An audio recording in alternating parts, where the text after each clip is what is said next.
लेकिन क्या आपको लगता है कि जिस दौर में, क्योंकि फ्रैंक आंसर चाहेंगे आपसे, हम ये नहीं चाहेंगे कि आप पॉलिटिकली करेक्ट हो, जिस तरह से वल्लभ बंसाली ने कहा कि डब्बे आगे सही चलने की कोशिश करते हैं लेकिन पीछे डब्बे पटरी से उतर भी जाते हैं, ये आलम है हमारे देश की अर्थव्यवस्था का।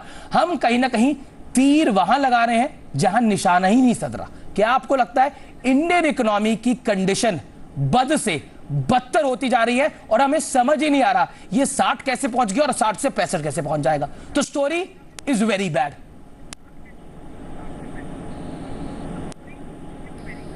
सौम्य कांति घोष, देखिए इसमें एक बात मैं बोलना चाहता हूं कि इंडियन इकोनॉमी का जो हाल आपने बताया अभी, ठीक है, I agree that there are some point of weakness, लेकिन ये भी मानना सही नहीं है कि Indian economy is going from bad to worse. मैं आपको एक छोटा सा एग्जांपल देना चाहता हूं। अभी हम करंट अकाउंट डेफिसिट के बारे में एवरीवेयर अगर मार्केट में जाए सब लोग बोलते हैं कि रूपी reflection, weakness of the rupee is the huge current account deficit, हमारा एनर्जी इंपोर्ट्स इतना है 30%। ये सारे बात को मानने के बाद भी ये बात बोलना चाहता हूं, जब हमारा current account deficit 6.7% of GDP हुआ था लास्ट क्वार्टर में, that was the time when the rupee was the most stable. तो ये बोलना एकदम सही नहीं है कि current account deficit has been the primary reason. ये हम बोल सकते हैं कि इस टाइम जो रूपी में जो गिरावट आया है, जी चलिए हमारे साथ इस टाइम में रूपी में जो डिक्लाइन आया है ये completely because of fundamentals that is not related to domestic. तो क्या आपको दो बड़े कारण आपकी राय में भारतीय रुपया क्यों फिसल रहा है? यही मैं बोलना चाहता हूं। ये फेडरल रिजर्व ने तो कल बना के साहब ने तो कल अपनी बात कही है, लेकिन हमारी तो हालत पहले से पतली है, पहले से खराब है हमारी हालात। तो सौम्य कांति घोष, नहीं देखिए पहले से जो आपने जो बात बोल रहा है कि हाँ आपने जो बोला बांडा के स्टेटमेंट में पहले भी बोला, अगर आपने प्रेस स्टेटमेंट उसका दो स्टेटमेंट देखे 22 May and 19 June, there is absolutely कुछ डिफरेंस उसके अंदर नहीं है। तो ये जो मार्केट का रिएक्शन है, रूपी का जो डिक्लाइन है, that is also all currencies are fallen. अगर आप ब्रिक्स का भी देखें उस पर रूपी का, अगर आप अगस्त 2011 से आज तक देखें रूपी का जितना डिप्रिसिएशन हुआ उससे साउथ अफ्रीकन रांड का डिप्रिसिएशन ज्यादा है। अगर रूपी 30% गिरा है तो south African currency has decline में 36%। तो मैं यही बोलना चाहता हूं इस टाइम जो रूपी का डिक्लाइन हुआ है that is completely a reflection of the US जो फेड का जो स्टेटमेंट आया है। ये अगर सही है कि गलत है, we can have a discussion on that, but I think Adi Godrej के पास जाना चाहूंगा इस दौर में। आदि गोदरेज हमारे साथ बने हुए हैं। स्टीप डिक्लाइन इन रूपी वैल्यू। जी बिल्कुल। रघुराम राजन साहब कहते हैं कि आप ये मत सोचिए कि हम कुछ नहीं कर रहे हैं, बहुत कुछ कर रहे हैं। लेकिन आदि गोदरेज साहब आपसे बड़ा सीधा सवाल होगा, यूएस फेडरल रिजर्व के फैसले के बाद अगली चाल कैसी रह सकती है, बताइए, जवाब आपका क्या होगा? नहीं, मैं समझता हूं कि गिरना नहीं चाहिए, अप्रिशिएट होना चाहिए। कैसे गवर्नमेंट को इंटरवीन करके देखना चाहिए कि अप्रिशिएट हो जाए, वापस रुपी को लगभग 56-57 लेवल पे लाने की कोशिश की जानी चाहिए जी। और बहुत कुछ गवर्नमेंट कर सकती है। देख, गोल्ड इंपोर्ट्स मई में $8 बिलियन रहे थे, वो बहुत ऊंचा है। और जो अब पॉलिसी अनाउंस की है जो जून में, वो पहले से अनाउंस करनी थी। अब मैं समझता हूँ गोल्ड इंपोर्ट्स कम रहेंगे। एडिबल ऑयल इंपोर्ट्स में भी पॉलिसी सीआईआई ने गवर्नमेंट को सुझाव दिए हैं, वो इम्प्लीमेंट करने चाहिए जी।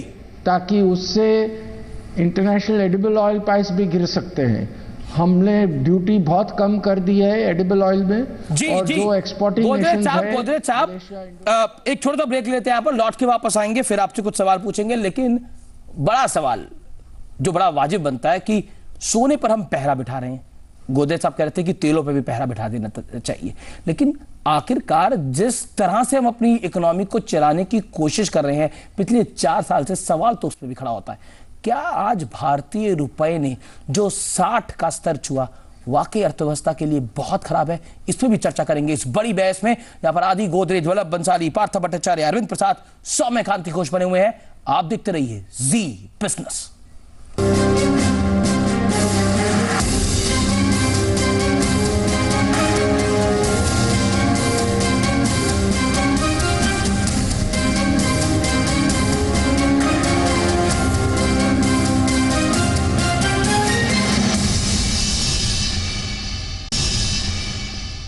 आप देख रहे हैं रुपए की है टू टेल की ये बड़ी स्टोरी पर बड़ी बहस जी बिजनेस पर लगातार जारी है। हमारे साथ आदि गोदरेज, वल्लभ बंसाली, पार्थ भट्टाचार्य, डॉक्टर अरविंद प्रसाद, सौम्या गांधी घोष, ये तमाम लोग बने हुए हैं।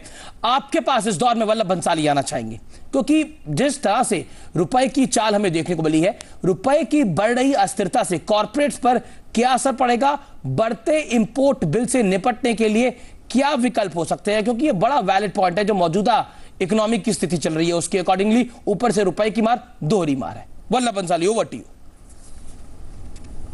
देखिए, ये काफी जटिल समस्या है, क्योंकि मैं हमेशा याद रखता हूं कि जब मैं स्कूल में था तो 4.5 रुपए का डॉलर था, तो 4.5 रुपया से 60 रुपया पहुंच गया, तो जिंदगी तो चलती है, लेकिन हम बहुत प्रिविलेज्ड हैं। गरीब लोगों पर इसकी बहुत बहुत मार पड़ती है, कोई बिजनेसमैन पर भी बड़ी मार पड़ती है। कोई दुनिया में इसको इतनी वॉलेटिलिटी को मैनेज करना असंभव सा काम है, और हमें कोशिश यही करनी होगी कि जो हम कर सकते हैं उस क्षेत्र में हमें 100 में से 100 मार्क्स आए। जनता केवल इतना ही चाहती है और बाकी का सारा दुख वो समझती है। अतिवृष्टि का कोई इलाज नहीं हो सकता, लेकिन उसके रिलीफ का सब इलाज हो सकता है, तो हमें वही काम करना होगा। ये तो अतिवृष्टि हो गई, हमें रिलीफ में 100% काम कर रहे हैं कि नहीं जी, हम केवल उतना ही देख सकते हैं। गोदरेज साहब, आपके पास आते हैं। आपने एडिबल ऑयल और महंगाई की बात की, आपको क्या लगता है कि अब और महंगाई बढ़ेगी? कुल मिलाकर हम तमाम चीजें कर रहे हैं कंट्रोल करने के लिए, लेकिन महंगाई जो है वो जनता को परेशान कर रही है। आदि गोदरेज, रॉ मटेरियल का कॉस्ट बढ़ेगा ही। अब देखो, क्रूड ऑयल का दाम लगभग $140 बढ़ गया था, उससे लगभग $100 पे आ गया है, लेकिन रुपी टर्म्स देखो तो बढ़ गया है। इस तरह सभी जो रॉ मटेरियल, अच्छी बात है कि दुनिया के रॉ मटेरियल प्राइसेस घट रहे हैं जी जी, लेकिन डॉलर टर्म्स में अब हमने इतना रुपी को डिप्रिशिएट होने दिया है। आप देखो 2-3 साल में रुपी का डिप्रिसिएशन 40 से 50% हो गया है, और ये अच्छी बात नहीं है। रुपी डिप्रिसिएशन के कारण इन्फ्लेशन इंडिया में कम होने के बदले बढ़ेगा, तो ये इस पे गवर्नमेंट, मैं समझता हूँ आज भी मैंने अनाउंसमेंट देखा है, गवर्नमेंट समझ गई है, लेकिन बहुत डिसीजन मेकिंग में धीरापन आ गया है। जल्द से जल्द डिसीजन लेने चाहिए, ओवरनाइट डिसीजन लेने चाहिए, और एक्शन भी होना चाहिए। तो कहीं ना कहीं बहुत ढीलापन आ गया। वल्लभ बंसाली भी हमारे साथ बने हुए हैं, आदि गोदरेज भी हमारे साथ बने हुए हैं। आपके पास पार्थ भट्टाचार्य आना चाहेंगे। कुल मिलाकर रुपए की स्थिति अब आपको यहां से क्या दिखती है? क्या आपको लगता है कि रुपए की चाल जो है यहां से भी और कमजोर होगी? बड़ा सीधा सवाल है, और मैं चाहूंगा कि आप बताएं और समझाएं कि आखिरकार रुपया यहां से अब किस स्थिति में जा सकता है? यहां से वापस 56 की ओर बढ़ेगा या फिर यहां से 60 से 62 की ओर चला जाएगा? सीधी सवाल नहीं है, कॉम्प्लेक्स क्वेश्चन है, and there is no simple solution to this also. RBI's ability to intervene in the market is very limited ability. RBI का पास बहुत ही limited ability है to intervene in the market in a sustained manner to bring rupee down to 56 etc. I think it would be a very difficult task unless the market forces bring dollar inflow. RBI alone using their reserve cannot bring dollar rupee down to in a substantially. So that's one challenge. Number two challenge is a global factors. More and more Indian economy gets linked to and aligned to the global markets. We need to learn to live with volatility. It is inevitable. And as a corporates, most of the corporate, I think, need to improve on their risk management system, risk management process, and handle the volatility in a professional manner. रुपी का direction अभी भी जो दिख रहा है थोड़ा सा negative outlook हो रहा है। 60 as a number has no significance. आप हिचक क्यों रहे हो? कॉर्पोरेट्स कह रहे हैं कि सरकार की जो लचर रवैया है उसकी वजह से ये हाल हो रहे हैं, तो मुझे लगता है कि आपको भी क्लैरिटी से बोलना चाहिए कि हाँ कमजोर लग रहा है रुपया। हाँ कमजोर लग रहा है, डायरेक्शन थोड़ा सा नेगेटिव ही है। तो ये फॉरेक्स एक्सपर्ट कह रहे हैं कि नंबर देना बहुत डिफिकल्ट है, नंबर देना बहुत डिफिकल्ट है। प्लान बना रहे हैं, आपके बच्चे बाहर पढ़ रहे हैं, महंगा होगा ये सब कुछ, तो कुल मिलाकर रुपए का बड़ा कैस्केडिंग इफेक्ट होगा। आदि गोदरेज, वल्लभ बंसाली हमारे साथ लगातार बने हुए हैं। बंसाली साहब, आपके पास इस दौर में आना चाहेंगे। फिलहाल जो स्थिति है, क्या आप उसमें रेगुलेटर्स और सरकारी एजेंसियों को 100 में से 100 नंबर देंगे, या फिर आपको लगता है 100 में से नंबर 0 है? नहीं, क्लियरली नहीं दे पाएंगे, क्योंकि आई थिंक गोल्ड को लेके एक बात तो ये है कि हमें जनता की कठिनाई को स्वीकार करना होगा कि जितना रुपया गिरता है उतनी उनकी सोना खरीदने की चाहत बढ़ती है। हकीकत ये है कि आज एक अमीर आदमी चाहता है तो वो $2 लाख तक पैसे बाहर रेमिट कर सकता है। जिन कंपनियां का काम बाहर है वे पैसा आराम से रेमिट करती है। तो जो छोटा आदमी वो बोलता है भैया ये तो बाप दादों से हजारों साल से भारत के अंदर हमने सीखा है कि भैया कुछ सोना खरीदो। अब वो बात और पॉपुलर हो गई, जितना आप उनका ध्यान खींचते हैं उनके जिसके दिमाग में नहीं आती वो भी सोचता है मेरे बाजी वाले ने खरीद लिया मैं भी खरीद लूं। चलिए, बड़ी वैलिड बात आप कह रहे हैं। आपको क्या लगता है इस समय सौम्यकांति घोष जो बार बार सोना ना खरीदने की हिदायत है वो एक्चुअली सोना खरीदने की हिदायत हो रही है और इसी वजह से सीएडी बढ़ा जा रहा है? और क्या आपको लगता है कि भारतीय रुपए की जो हेड टू टेल की स्टोरी है उसके अंदर अभी हेड आना थोड़ा मुश्किल होगा, टेल ही टेल आएगा?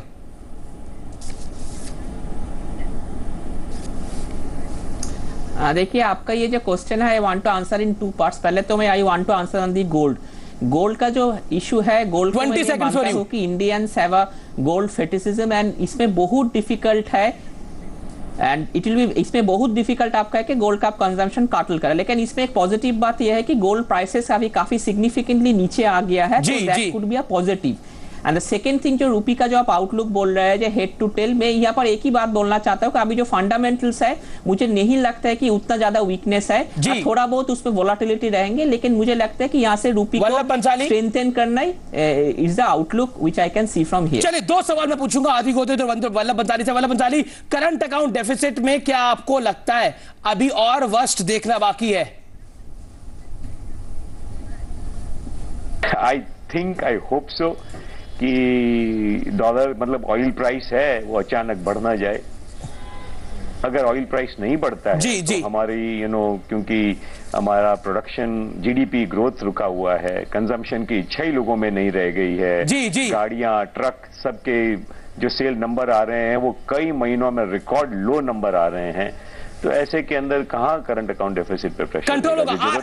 आदि गोदरेज से मैं एक सवाल पूछना चाहूंगा। गोदरेज साहब, आरबीआई और सरकार को आप क्या सुझाव देना चाहेंगे? Quickly respond, last question.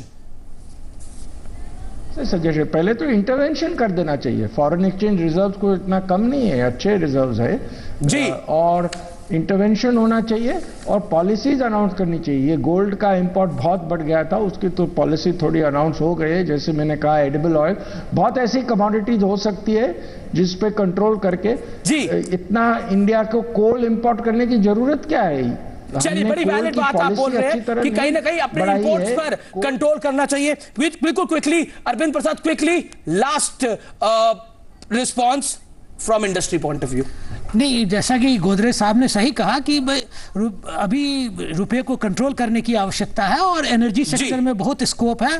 कोयला इंपोर्ट का, हाइड्रोकार्बन का, डोमेस्टिक एनर्जी प्राइसिंग का, ये सारी चीजों को कंट्रोल करके रुपए को कंट्रोल करने की आवश्यकता है। सरकार का तो स्कैम से दिमाग घटेगा तो इन तमाम चीजों पर ध्यान जाएगा। कोयले में तो घोटाला भी हो जाता है। बहुत बहुत शुक्रिया तमाम लोगों का। Adi Godrej, Vallabh Bhansali, Arvind Prasad, Parth Bhattacharya, Soumyakanti Ghosh, thank you so much for joining us in this big debate. बड़ी खबर पर लगातार जी बिजनेस की नजर बनी रहेगी। आप देखते रहिए जी बिजनेस। नमस्कार।